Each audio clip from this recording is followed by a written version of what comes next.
Hey everybody, welcome back to the channel. In today's video I want to talk to you about my new CNC, my Shapeoko 5 Pro 2x4. So my first CNC was the Shapeoko Pro, which I bought used. So this is actually the first new CNC that I've purchased. So with that being said, I'd like to talk about what I like about this machine and a couple things that I don't like so much. So the Shapeoko 5 Pro's been out for a few months now. There's not a lot of videos on it out there on YouTube, so I thought I'd put this out there and kind of show some of the stuff that I was interested in before I bought it that I really couldn't find out there, just in case you're looking at this, looking to purchase this in the future. This might help you out. So this being my first brand new CNC, one thing I was concerned about before I bought it was actually the assembly time. But these have come a long way since the days of spending all day long putting CNCs together. This took me realistically about an hour and a half to 2 hours just kind of putting around with it, putting it together. The instructions were super easy to follow. There's a great 20-25 minute build video on Carbide 3D's YouTube channel that walks you through everything. Most of this is already pre-assembled. You put the two rails on. The longest part is probably setting up the hybrid table, but it's just a lot of repetitive installation of screws, nothing too crazy. Overall, a really easy process to put together. Okay, so one of the major new upgrades on this machine is it is ball screw driven. The ball screws are really cool. I think I'm going to be able to push this a little bit harder than my old machine, and it's definitely going to be easier to maintain because I won't have to adjust those belts. But to be honest, I didn't have really a problem with the belts before. I never had an issue with them. I never had to excessively adjust them or anything like that. They lasted fine. I never had to replace them. Nothing negative ever happened with them. But I do think the ball screws are cool. I'm glad that they are an addition on this new machine. Okay, so the second thing I really like about this CNC is the spindle. Okay, now this isn't a item that's solely specific to the Shapeoko 5 Pro, but it is a Carbide 3D specific spindle that they sell with the VFD in one package. Now this could go on any of their CNCs, whether it be the 4 or the Pro or any models of the 5 Pro. And I found this to be really handy. It is not necessary. I started out with the Makita palm router on my Pro before this, and that was fine. But the spindle does offer some great benefits that a more advanced user will appreciate. So number one is that it's very quiet. The routers, the trim routers, can just scream when you have them up 18,000, 20,000 RPMs. Now, it's not that big of a deal. This is something that's really a luxury. I made it a couple years, done a lot of projects with the Makita trim router. Again, this is a luxury. The spindle's more powerful, and one of the best parts is that it will actually turn on and off through G-code, and it will actually turn on and off automatically when you run a project.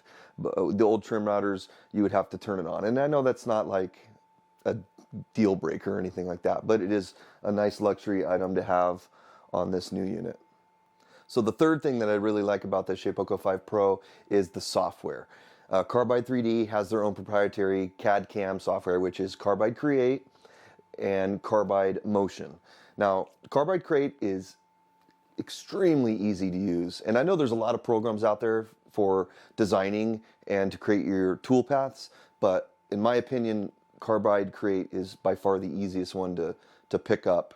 It's basic enough to where it's easy to pick up, but it's very powerful. It has a lot of different uses, and they're constantly upgrading it as well, so there's always new features being added to it. Now, once you create your design and your G-code, you need something that sends it to the actual CNC, and that's where Carbide Motion comes in. Carbide Motion is another one of those just simple programs with a good user interface, very easy to use, and again, it's constantly being updated. If you're a beginner to intermediate or even an advanced user, I think you'll have really good luck using Carbide Motion. Okay, so one upgrade that I've made to my machine is the addition of this small 10.5-inch Windows tablet. Now this isn't 100% necessary. You can connect the CNC using a regular PC laptop or a Mac laptop or computer. But I just thought that having this would be a nice little addition. It's just connected to my bench with a small mount, and it's really nice to have a dedicated small tablet, a touchscreen, to help jog the machine around and to actually run the programs.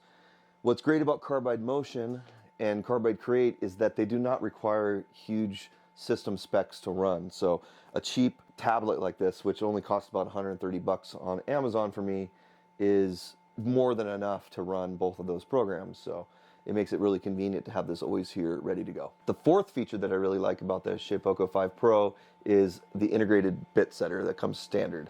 And it is extremely useful, especially when you're brand new. What the bit setter does is measure the Z-axis after a tool change or in the beginning of a program. So that way you don't need to reset the zero height in partway through your program if you're changing tools. I didn't think this was going to be a huge deal. I didn't think it was that big of a deal just to reset the zero if you had to put in a new end mill or something like that, but it really is beneficial. It's really helpful. It has saved me a lot of times, especially when I was brand new, and now it's just super convenient. So they've improved the design on the 5 Pro. It has a larger surface and it's movable here. It's on this T-track. I can take it and remove the entire bit setter if I want to when I surface the wasteboard. But most of the time it just stays right here as is. The fifth thing that I like about my new Shapeoko 5 Pro is the dust collection and the fact that the attachment is included with the price of the unit. What they include is this Sweepy 2.0 dust boot, which is excellent. It simply clips on to your router or your spindle base and clamps on, and it has a removable brushed shoe that can be taken on and off if you need to do tool changes. This thing collects almost all of the dust. As long as you're adjusting it properly, you can adjust this up and down depending on what type of cut you're making, but it basically traps almost all the dust, and it's just really nice. I like how they include it. One thing I've noticed with Carbide 3D is that they truly do sell you a complete package. There's almost nothing that you need to buy. Well, really, there's nothing you need to buy after the purchase of the machine in order to get up and running. It comes with clamps. It comes with the dust boot, like I mentioned. The software is free. Everything is included. So really you just pay for the price of the machine and you're up and running. So speaking of dust collection, my setup includes the Sweepy 2.0, which comes with the machine, and a 2.5-inch line going up to a 450 CFM Dust Right wall-mounted dust collector that's up in my ceiling, and this setup works excellent. So the sixth thing I really like about this CNC is the size. I went with the 2x4 model, which is truly 4 feet wide by 2 feet deep on the cutting area. The machine itself is slightly bigger in both directions, but it takes up a lot less space in my shop than even my old CNC did. That was the Shapeoko Pro XXL, which is about 33 inches by 33 inches for the cutting area and slightly bigger in both directions. But I had it in the same spot here, but being 33 inches deep, it stuck out about 10 inches or 12 inches further into my walkway here, and it really does make a big difference. Now, they also offer this in a 2x2 size and also a 4x4 size. I really wanted to get the 4x4. It's only a couple $100 more. It's not very much more expensive, but I just did not have the room for it here in my garage. But I thought the 2x4 was a good compromise, and so far it's worked out great. So far I haven't missed the reduction in size compared to my old CNC, but I really have appreciated the 4 foot wide cutting capacity that it does have, because number one, I can index sheets of plywood. If I'm cutting down material to batch parts out on this, I can take a 4x8 sheet and cut it into 2 foot sections with my track saw and throw them right on the machine. Also, if I want to pull this out, it's on wheels. I could theoretically move this whole CNC somewhere else into the middle of my shop and then cut either a half sheet or a full sheet on this if I really needed to, and I could tile that, which gives me a lot of flexibility. But most of the time, 95% of the things that I'm going to be doing, the 2x4 works out perfectly, and this location is great in my shop. So the 8th thing I really like about this CNC and Carbide 3D as a company is their company customer service. It is hands down the best I've ever dealt with in any type of woodworking machine that I've ever bought, or really anything in general. I don't usually have to reach out to customer support very often, but on this particular machine I did. When I was assembling it, I was putting together the wiring harness, or attaching the components of the wiring harness, and one of the wires came out of one of the pre-installed connectors that they had connected to it. So no big deal. This is about Thursday night, about 6 p.m. Pacific time. I took a picture of it. I sent it over to the support email at Carbide 3D. 2 hours later, I got a notification at about 8 p.m. at night that they were going to overnight me as quickly as possible a brand new wiring harness. That's awesome. That's unheard of. Like, for a company to respond that late at night and have it over here in a day was excellent. So I did receive the new wiring harness on Saturday and was able to install that and send them back the old one. Now, this didn't stop me from assembling it. I did reconnect what I had pulled out, but just the fact that they jumped on it like that fast was excellent. Very, very nice. Now, the 9th thing that I like about this CNC is the price. The Shapeoko 5 Pro 2x4 unit goes for $3,500 right now, and that includes shipping, but just adding tax. Now, that's a lot. This is a big investment, but for these machines, it is extremely competitively priced. So there are cheaper machines, and of course there are much more expensive machines. But for me, what you're getting for that price, an all-in-one unit that comes with everything that you need to get started, that's an amazing deal.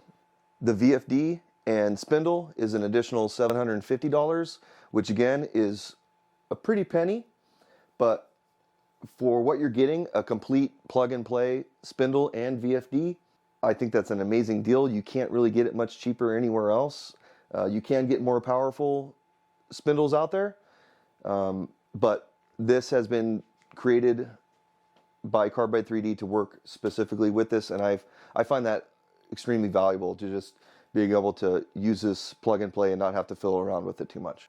I think this CNC is an amazing value in the, I would say, prosumer type of category. It's not an economy version. This is definitely not an industrial machine, but it's in the middle. And the next step up from this, I think, is going to be getting you into that $7,000–8,000 range. So one other thing about customer support or Carbide 3D in general is the community that comes along with their products. Carbide 3D has an excellent forum that is free and anyone can post on it. You don't have to be an owner, but it is an extremely active and useful resource to be able to troubleshoot problems or run by project ideas, anything like that. It's extremely active, and it's helped me a lot just to get a couple tips from other people, other users. It has been really excellent. So one last add-on item that I'd like to talk about, which I did not think I would care about at all, and I did not care about at all at first, is the LED lights that are down here on the gantry. You know, when this came out as one of the new features, I mean, I thought it was okay.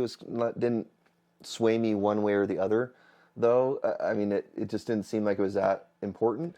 But after using them, I really, really enjoy having these lights just to be able to see what's going on. You know, for recording too is really nice. But it's just a small thing, but it does make a big difference just with being able to see your project. So I'm surprised by that. So as you can see, I have my CNC mounted on top of a Husky toolbox that I got from Home Depot.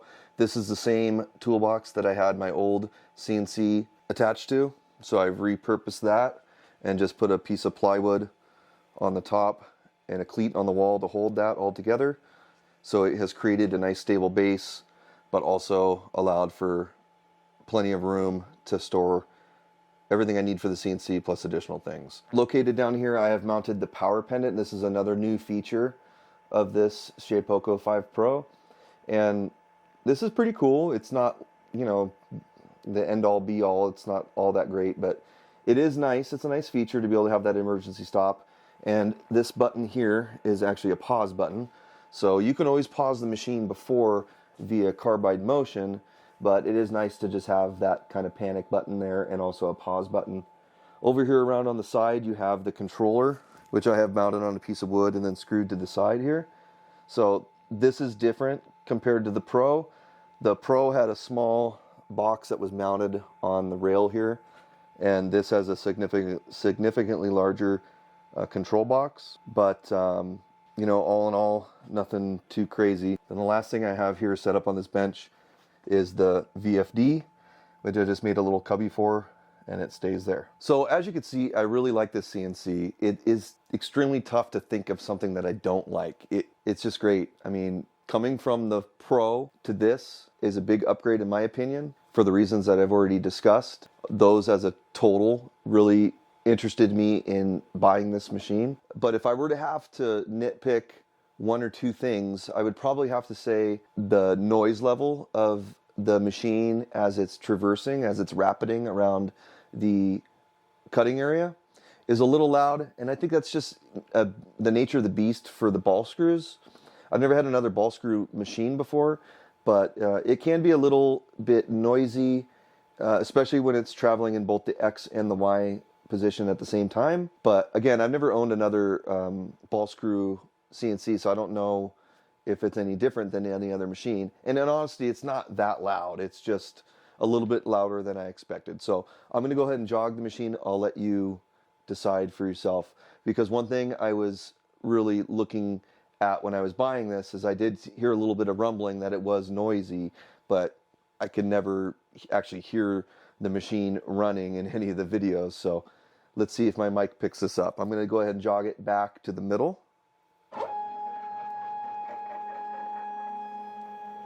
And now I'm going to go to the northeast.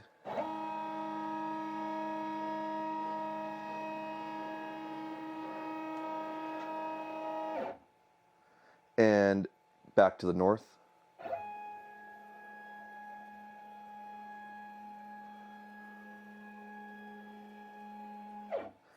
And to the south to finish things off.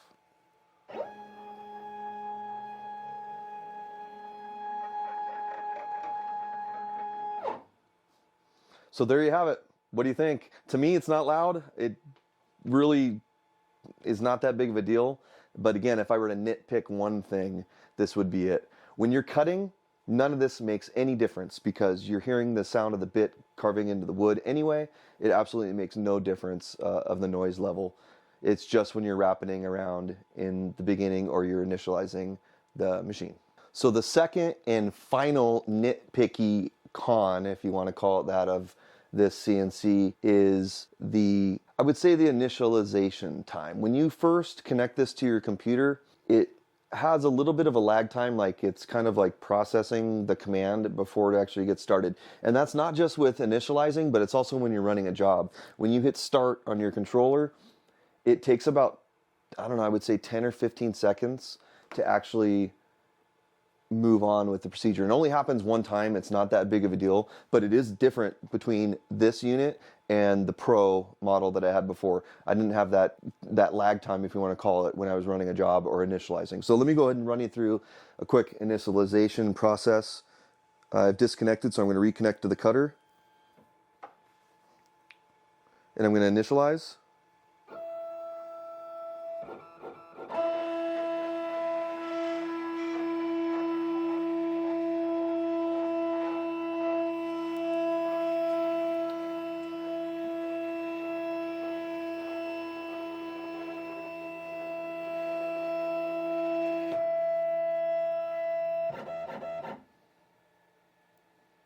And this is what I'm talking about, this lag time here. So only a few seconds, but that's new. It's going to ask to insert a tool. I already have one installed. Press resume. And this is using the bit setter to check the height of the bit, or the Z-axis.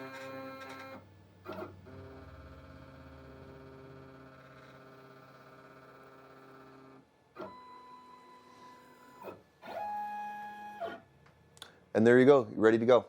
Okay, so there you have it. There's my first impressions or first thoughts, basically, of this new Shapeoko 5 Pro 2x4 CNC that I have in my shop. Again, I bought this with my own money. This wasn't provided to me. I just wanted to put this video out there so some people could maybe benefit from it. If you had any questions or concerns maybe before buying this machine. Again, like I said, there's not a lot of videos out there showing just kind of the features and some real world types of stuff here. So I wanted to put that out there. If you thought that this is a good video or you got some sort of benefit from the content, I would appreciate it if you give me a thumbs up, or a subscription is even better. I'm working hard to try to get to 500 subscribers by the end of June, so I have a couple more weeks for that to go. And I'm looking to get to 1,000 subscribers by the end of the year. That's my goal. I need your help though. If you did like the content, please, I would appreciate a subscription. Now, if you have any other questions about this machine or you'd like to see something further, let me know. I do plan on doing a few more videos, at least with this, maybe some build videos to show kind of how it works. But if you have any questions or comments, please leave it below, and I'll see you on the next one.